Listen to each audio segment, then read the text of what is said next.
So I think about Arweave as a corollary to that because people need storage, right? We are interested in the utility and helping people have that data sovereignty and learn the skills. And it's interesting that Sarcophagus, you were saying, uses Arweave. And I was wondering if we could talk a little bit about that project and your capacity there and some of the use cases, if that's cool. Absolutely. My capacity with Sarcophagus, I've been working with those guys for a couple years now through the V1 launch and testing for that. And now we're like ramping up testing for V2 and launching that. But I've been doing the community management now for a while and just building around the community, helping with events, hosting AMAs, stuff like that. And I've learned a ton along the way, like about Ethereum, about Arweave. These guys have practically turned me into an Arweave maxi. You're tuned to the ArCast, where we talk about the blockchain on the ArCast and how your data remains the ArCast, where ArDrive is the topic, censorship-resistant permanence. Yeah, we got it. Hey, friends, welcome to the ArCast, episode 30. What? Happy 2023. It's your host, Andrew. The RIO team just got back from CES. We met a lot of really interesting people, saw some great talks. Shout out to the props team. We had a meetup on Saturday, and shout out to the community members who came out to hang out with us. It was great. We're going to be at ETH Denver. We're going to be at South by Southwest, so stay tuned for more exciting action. This week, we talked to Jonny, and Jonny got his start living off the land in Montana. He got into blockchain. He got into community management. He talks about how he got involved with Sarcophagus and why Arweave is so exciting. So this interview was great because I met Jonny in real life at the Portland RIO meetup, and he's a cool dude. So let's jump into it. This is our interview with Jonny Ringo on the ArCast.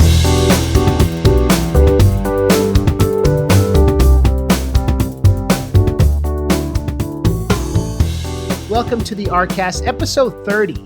We've got Jonny Ringo, JR, here to talk about Sarcophagus and a lot of the really exciting projects he's working on in the Arweave world and beyond. Jonny, thank you for being on the ArCast. How are you doing? Oh, great. We got to meet up in real life in Portland at one of the RIO ArDrive community events, and you came out and we had fun at, what was that place in Portland? Do you remember? It was the Road Brewery. I don't remember which one specifically here in Portland, but I remember it was the Road Brewery. I had a few beers that night. Yeah, so you first linked with Jonathan, right? Yeah. Or how did you first link with the team? Through Anthony? I was talking to him on, I think it was an ArDrive, and he was like, yeah, this next week we're busy because we're all going to be meeting in Portland. And I was like, Portland? Yeah, I'm here, man. All right, let's do this. So that was just how that came together. It was totally on something else. And then he was like, yeah, we're meeting in Portland. I was like, oh, where? I'm going to be there. And that was just kind of how that happened. Real cool coincidence there. That is super random. Like the cool thing about the Arweave community is that it's all over the world. It's like literally very decentralized. And so it's fun to meet people in real life. And it's when little things like that happen, it's awesome. Like when I had a guest on the ArCast who was in San Francisco for an event just like the next week randomly. So I got to meet up with him. So that was cool. Yeah, man. So like your story, you were telling me a really interesting story, like about your background. So before you got involved with Sarcophagus and helping with community management and everything in that world, you had a different kind of life, right? Before blockchain. I did. Yes. Can we talk about it? Oh, sure. Yeah. My life, I'm not dabbling here either, but I grew up as what most people refer to as an extremist. My family were survivalists. Like we lived in Montana, we lived in the mountains. There were even parts of my childhood where we had minimal electricity and utilities and stuff. Like I grew up growing gardens and really living off the land and learning to survive in extreme conditions and stuff. So it's funny when that seems really unrelatable to blockchain, but part of that childhood and growing up that I had was this really severe desire for freedom and sovereignty. That was something that my parents really always wanted, and a lot of reason why they lived off grid, completely off grid. And so with that, as I got older and kicking against the pricks a little bit growing up, I was like, man, this whole not being a part of society whatsoever thing, it just doesn't work all that well. It's really hard for someone at 18 years old to try and live that way. I got a normal job and started integrating with stuff. And I did some really like unique jobs. Like I was a commercial crab fisherman, like the stuff on Deadliest Catch, and did all sorts of stuff. And then at one point I started getting into the tech world, I don't know, 4 or 5 years ago, started really getting a little more into tech and realizing that this was where like the majority of careers are headed at this point. Most of the careers are going to matter in the future. A lot of them are getting digitized in some way, whether it's at home, work from home environments,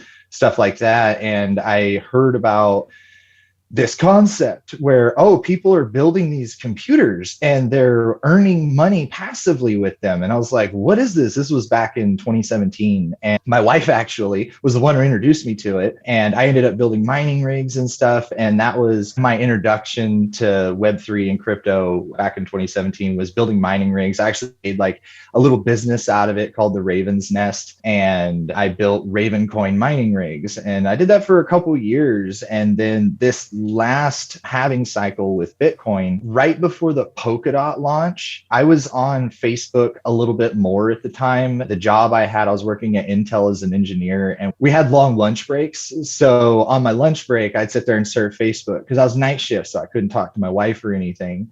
And one night I got the idea that I was like, oh, I'm going to fire up this Facebook group for Polkadot. This was in August of 21, I think. And Polkadot hadn't launched their token yet, or maybe it was 20. I'm trying to remember which year it was now, but they hadn't launched their token yet. So I created this Facebook group, and within 6 months it exploded because Polkadot got popular. And as of now, and even then, it's the largest social network for Polkadot, this group that I created back then. And that kind of blossomed into just meeting people. Having that huge social network on Facebook, of all things, blossomed into meeting people. And I ended up meeting Zach, who was one of the founders and original builders of Sarcophagus. And they, at the time, they hadn't launched their V1 yet. They hadn't launched anything quite yet. And they were looking for someone to help with just getting a community going. And they saw the Polkadot community and what I've been doing. And they're like, well, obviously, you have some kind of skill in this because you put this community with 85,000 people together. So, you want to take a shot at this? And I was like, yeah, sure, let's do it. And that was really the start of my career in Web3, like the real start of it, because at that point I went from just doing like mining and little bits of hobby things to like really diving into like how contracts work on Ethereum. And I got introduced to Arweave at that time as well, because even the earliest designs all relied on Arweave storage. Yeah, like I got introduced to Arweave and Ethereum both at the same time as when I was like really jumping into this as a career, and ended up going full-time about 10 months later. And I've been full-time in Web3 since. That is cool. Wow, what a story. So your parents raised you in part in Montana, off the grid. Where in Montana? Or was it just remote, away from everything? The closest like knowable town that we were by was called Butte. And if you've ever been through Montana, you've probably heard of Butte because they have a big festival there every year and a lot of people show up there. It's really just a big drinking fest. Like that town, I don't have very fond memories of Butte, Montana, to be honest, but it's where I grew up. A lot of Irish people settled in Montana. Yes, that whole town, that whole area is all Irish Catholic descent. They're all from that original, the miners and everyone who settled that. A lot of them were Irish, yes. The miners. And it's interesting how, like to be off the grid in a place like that where brutal winters, far away from everything, like that really taught you to be self-sufficient. That's something your parents instilled in you. Yes. So do you think that being a community manager and being able to communicate, like you have some skills you learned with like, presumably you had to have good teamwork with your family because you relied on each other, right? Growing up. Definitely. I don't know so much about like the social skill stuff. Like, honestly, I developed a lot of that on my own. I was homeschooled, and not to put homeschooling down because the education, in my opinion, is really superior. The social interaction aspect of it, it's not the same. Even if you have other homeschool friends, you're not really dipped into society. You don't really learn what are other kids like out there that I'm going to interact with when I'm 18 and looking for a job. So like the social aspect was very different, but the education was solid. Right. And the thing that I learned the most from my upbringing was a solid work ethic, actually. Like no matter what, that's the one thing, like as mad as I get at my dad some days about, oh man, you should have done this or you should have done that or anything like that, I always thank my parents for my work ethic, because they taught me to just keep going. Like no matter how rough things are, no matter how just hard the world is around you, you just have to keep moving forward and focus on what you're doing and get it done. And that was probably my biggest like strength I got from my parents. Yeah, because like if the firewood wouldn't get chopped, I imagine y'all would be dangerous. You couldn't survive, like stuff like that. Like you literally have to have a work ethic. And that's something that's interesting about the pioneer spirit of the American West. We're going to do things ourselves. We're going to try to fix what the 20th century did wrong. And it's a big mission, but it's like that kind of, you use the term survivalist. I think that instinct philosophically connects with a lot of it. And a lot of the idea of data sovereignty with Arweave and like everything like that. Like with our drive, we want people to be able to have their own wallets, do it themselves. It's not like a Web 2 intermediary. It's here are the skills. That idea of sovereignty is what really attracted me to Web 3. Once I finally got into it and saw, oh, there's a lot more here than crypto. Once I actually got into it and saw the utility of it, I was in love because I was like, that right there, that's data sovereignty, financial sovereignty, like just sovereignty across the board as far as how it functions. It's immutable. Like you don't have to worry. Like even if the SEC passes a law, it'd require everyone on the network to simultaneously follow the rules. Like it's not something they can force. So you were on a crab fishing vessel. How many years did you do that? So like physically about 1.5 years. I did that actually. That was around the time I met my wife, which was 8-9 years ago now. I met her and I was crabbing off the coast of Newport, Oregon. And that was like a really interesting job. I like, as far as physical shape goes, is the best shape I ever been, because you had to manhandle 200 plus pounds like 100 times a day. You had to sit there, pick it up and throw it like it was nothing. And if you didn't, people would be like, dude, move faster. So it was a very physical job. And yeah, it was a fun job, like great to have some experience under my belt, but not something I'd recommend to anyone as a permanent career. It literally like shaves years off your life because you don't get to sleep. You don't get to eat properly. It's terrible physically. Wow. And I bet it rains and it's like you have the image of the rough sea and water. You're getting soaked in salt after a trip on the ocean. The salt like is literally caked on your skin. You can sit there and just shave the salt off your skin because there's no showers on the boat. Oh, God. So you're like, oh, it's terrible. It was terrible. What was the longest you were out? 3.5 days. Wow. And we slept in 4-hour shifts. Yeah, it was, that was what they called the crab opener. And I only did one because I started at the end of one crab season and then went through a whole nother crab season the next season. And the crab opener is this insane event where everybody overloads their boat with traps and then goes out on the water and tries to strategically launch all those crab traps as quickly as they can. And it can take 2 or 3 days to do it when you're out on the water. And it takes multiple trips back and forth to shore to reload the boat to get the traps out there.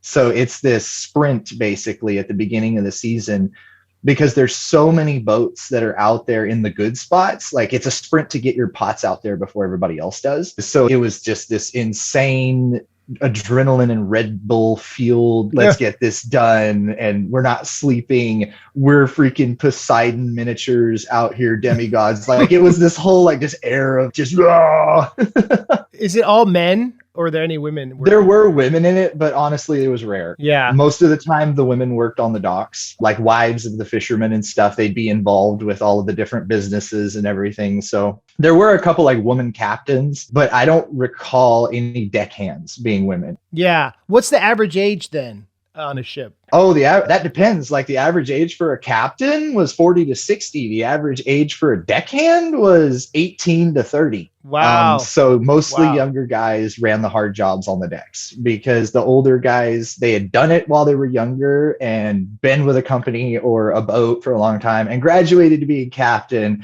And now they're just making their cut and directing the younger guys what to do. So that's kind of how the hierarchy worked over time with fishing. Was the old deckhands that knew what they were doing and knew the water really well, they became the next generation of captains. Okay. And how many people were on a boat at once? All the boats that we worked on, they typically had 3 people on a boat. They had a captain and then 2 deckhands. And that was for any boat up till 65 or 70 feet long. Then once you got into the 120, 150 footers that traveled all over from like California, Oregon, they would have full crews. We had the Northwest. I think that was the name of the boat, but they were actually on Deadliest Catch. They docked in Oregon where we docked every once in a while. And of course, their crew and their boat like dwarfed everything else at that dock because it was a massive operation. On this podcast, guest. We get a lot of people with unique experiences. I've never interviewed someone like who worked on a crab ship. It was a really unique job. And it sounds like it set you up it took your communication skills, dealing with teams, but that vision of going out and throwing out the crab pots and then coming back, it reminds me, it's kind of like altcoin season where everyone's, let's go, which coin's going to pop? Basically, it's like it's the start of altcoin season and you're trying to get out there and grab the right pool. Like that's basically how crab fishing is. Yes, you're getting out there and trying to put your pots in the right pool and like hope that they fill up. Yeah, it's so similar. It's a huge gamble. All the fishermen were natural gamblers. That was one of the things, because fishing is gambling. Like you're throwing a lure out there, hoping you're in the right spot at the right time in the right place to catch that big catch. And there was always only a handful of boats each year that would actually come back with a full load. Wow. Because they would get to the right spot at the right time. The crab migrate. They migrate in like these herds. And so you'd have to, just based on your knowledge of the ocean floor from years of experience, you had to try and fish certain spots. Yeah. Like based on a lot like market knowledge. Oh, last bull run, this token and this token survived, so maybe they'll blow up. That's exactly how fishing was. It was like, oh, this spot last year, we got a lot of crab here. Throw our pots in here because nobody else is. Yeah, that's an interesting metaphor. And I think a lot about the manifest destiny and the dream of the American West. You think about a lot of the people who made their money during the gold rush, Wells Fargo with the wagons, Levi's with the jeans, the people who provided the infrastructure that allowed it to happen. So like the people who sell the rope or the boat, the gas for the boats or whatever, that's a constant business. The people who made the money were the pickaxe sellers, not the people mining the gold. Yeah, exactly. Because everyone needed a pickaxe, right?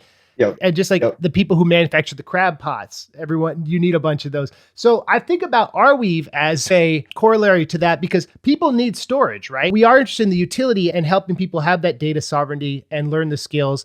And it's interesting that Sarcophagus, you were saying, uses Arweave. And I was wondering if we could talk a little bit about that project and your capacity there and some of the use cases, if that's cool. Absolutely. My capacity with Sarcophagus, I've been working with those guys for a couple years now through the V1 launch and testing for that. And now we're like ramping up testing for V2 and launching that.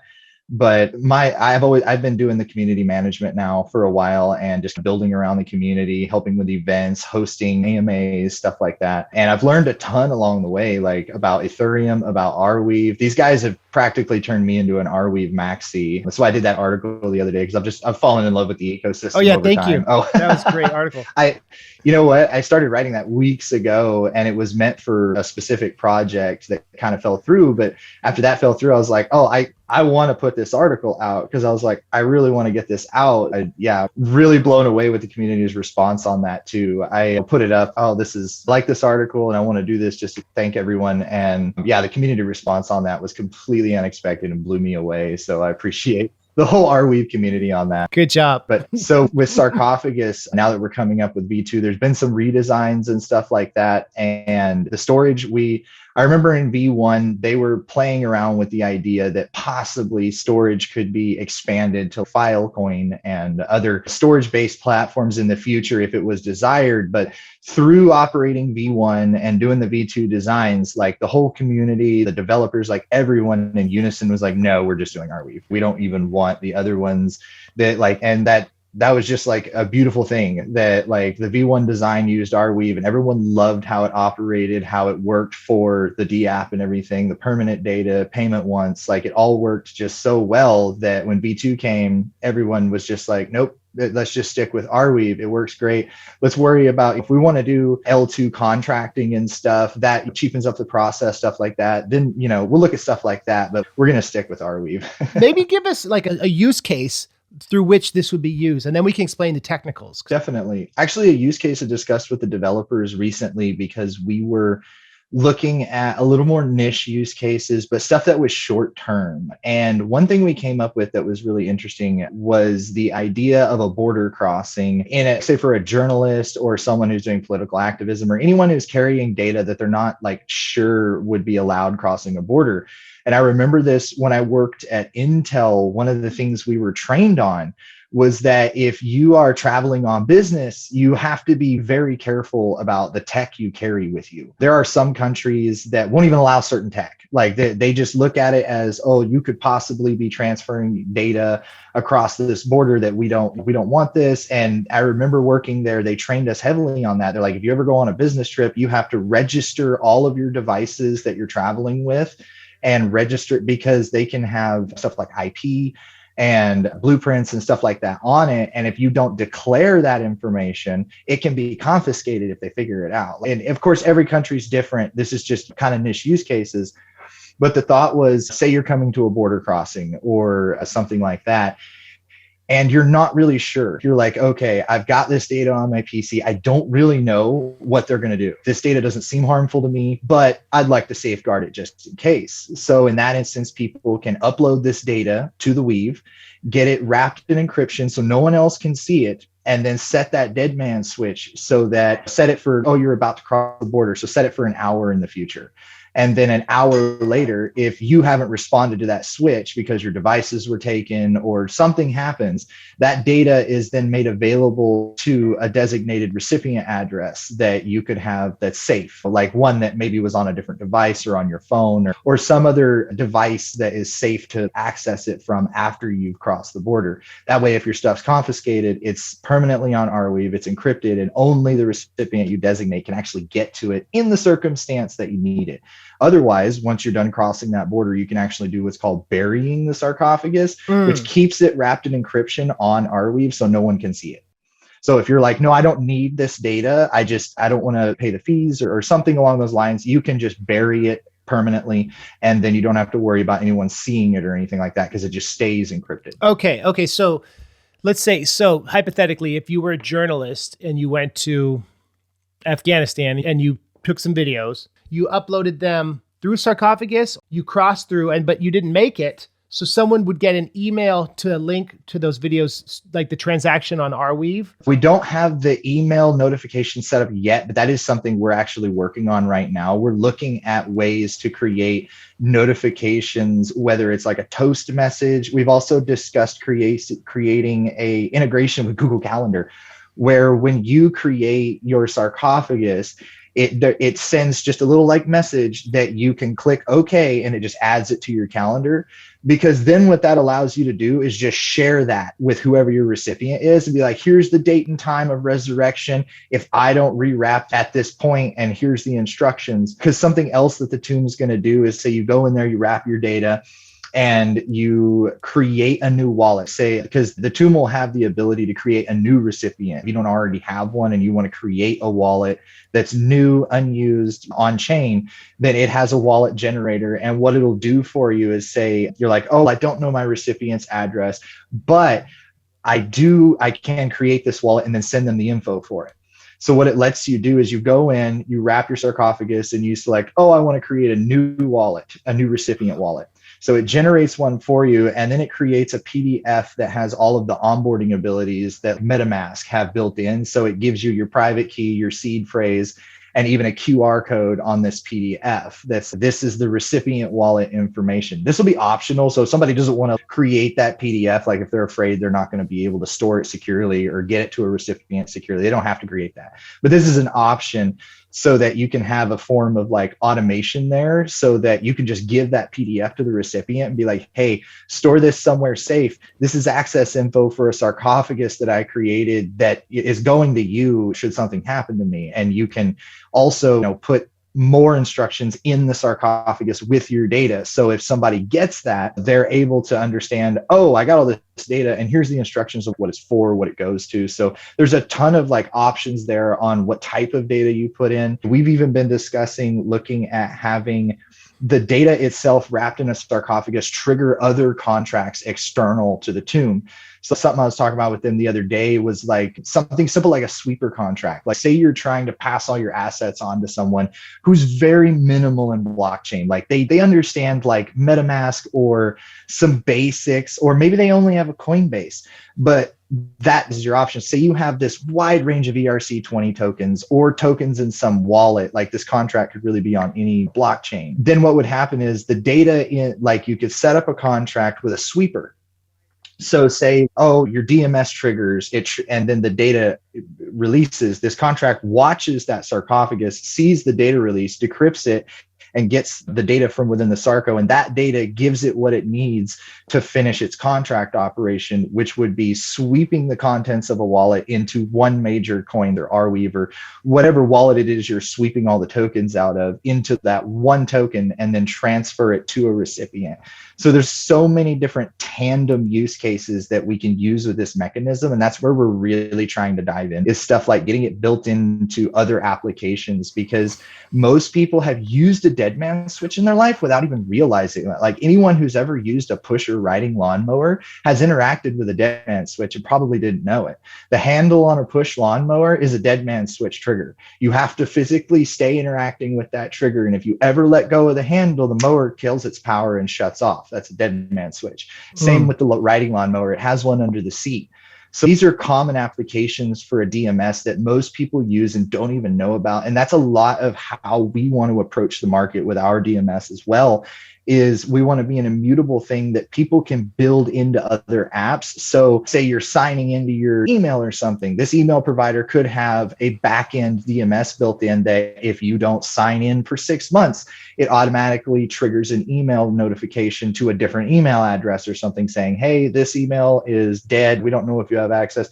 There's so many different tandem things that can be built off of this DMS trigger that we're really excited about, like expanding on. Dude, that's wild. That I never thought about that. Like, it's kind of, the invisible tech where that we talk about on the ArCast, like Web3's road to mass adoption is when people don't realize it's used invisible. The first version, the wallets that all of the data is going to be connected to for unwrapping and everything will be an Ethereum or EVM hosted wallet. The first version is going to be Ethereum. So all the data will be stored on Arweave, but the contract operations that control the dead man switch, the encryption, that part is on Ethereum. And so is the network operation, the archaeologist nodes. Okay. They will operate mainly on Ethereum, and they provide a key for encryption on the second layer of the encryption key of the sarcophagus. And then the person who receives it has access to the data because they have the seed phrase. Yes. Yeah, it's really a great use case. It's really a great technology because I've never heard of anything like this before. And I guess the key is if you're sending it to yourself, or the person who's getting it needs to understand what they're getting, because you couldn't like tip off the media to something if they didn't know it was coming, because it might be like, what the heck is this? My understanding is the way it works is all of the gas is handled upfront by the embalmer on the contract. Right. And mainly what happens is they supply the data, it gets encrypted, that encryption key gets encrypted again and again so that it is safe on chain and no one can access it until the DMS triggers. But that encrypted packet, all the encryption and the contract triggers are done on Ethereum, and then that packet is placed through Bundler on Arweave. So Bundler really actually acts a lot as a chain link there for us, because Bundler is easily integratable to different chains. So like it was really easy for us to create the integration with the Ethereum chain so that the contract executions for the D app all work on chain there, but then the data packets themselves are stored on Arweave.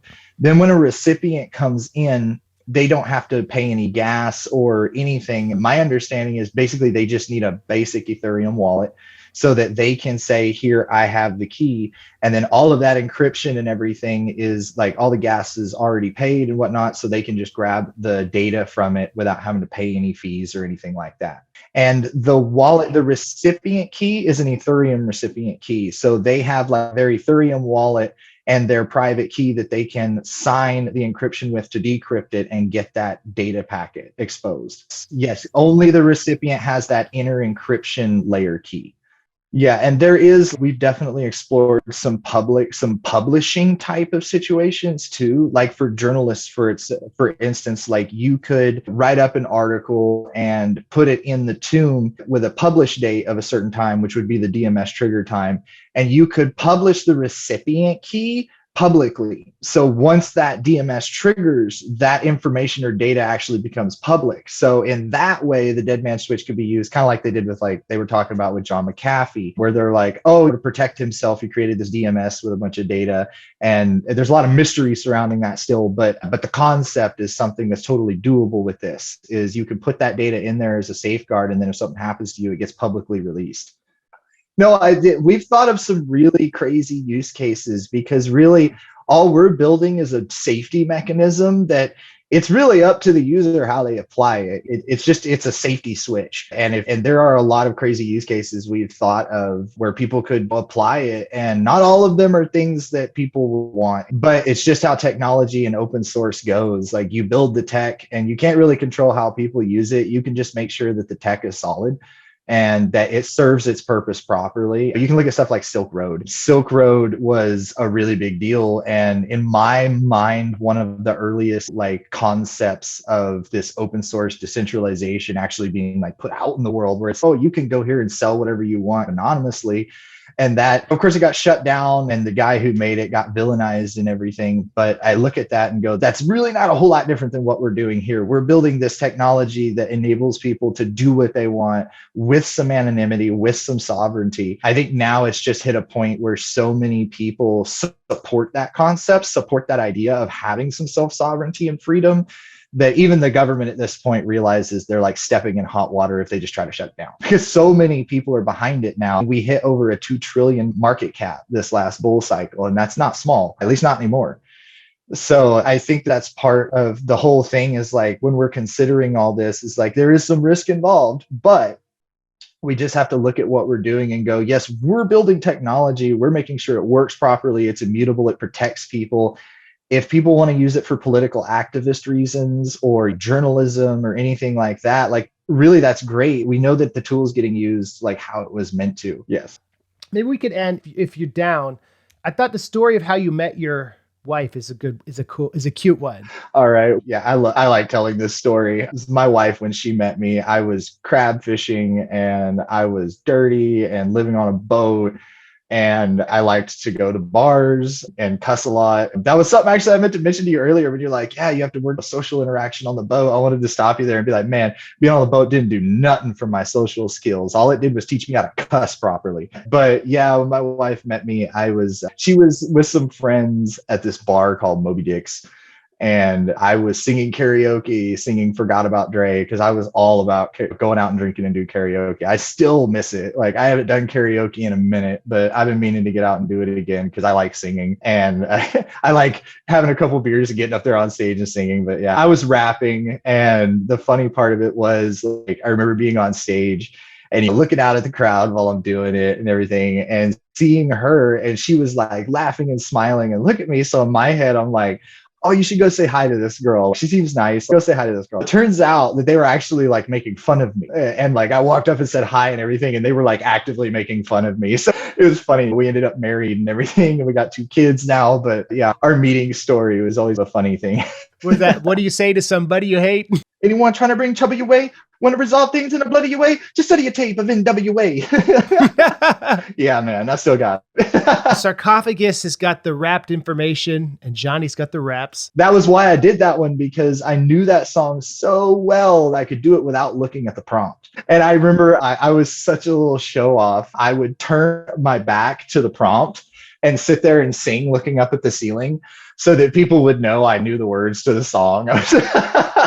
I think it's really cool how all the terminology, like the archaeologists, what were some of the other terms you were using that were like? Archaeologist, curse, corpse, wrapped, rewrapped, mummified. There's with all of the old Egyptian mummification process, embalming process. That was what they went with, because for the original design, with it being complicated, they were trying to relate the different steps of the process to how you would mummify a corpse. And a lot of people watched The Mummy growing up, so everybody knows what a mummy is, right? That, oh yeah, they like scrambled their brains. That was the original concept. And it did work really well having that storyboarding there to go with how the flow works. But for V2, it's gotten like just a skosh more complicated. And so for the light paper we're designing right now, we're still using all that terminology, but we're trying to throw in some simplifications of just like plain speak of, oh, this is a node.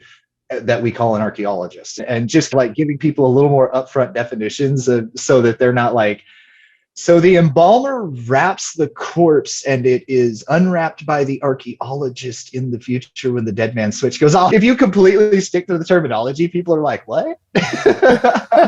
Yeah, because people are fluid enough now. But I think it's cool that certain terms that are like proprietary to the technology. This is another connection I made. The first emojis were hieroglyphics, right? Oh, yeah. Yeah. The Eye of Horus, yeah, like the symbols that were easy to recognize. So it's like, this was the first dab. This was the first dabs. Yeah, thank you. Yeah, like language, it's all circular. That's kind of my point. Like things go in circles and you're communicating and you're on the forefront. And I think you're a very interesting dude. And yeah, it's an honor to have you on, Jonny. And we'll definitely keep following you and all your other projects. Awesome. So thank you for your time. Yeah, thanks for having me, man. This has been a great conversation. I've had a blast. Great interview. What a cool guy. Thank you, Jonny Ringo. Be sure to join us for our Twitter Spaces community call on Friday, January 20th. And until then, stay tuned for more content. Check out our Twitter, TikTok, Facebook, Instagram, all that. And we'll see you on the permaweb. Know before you stow.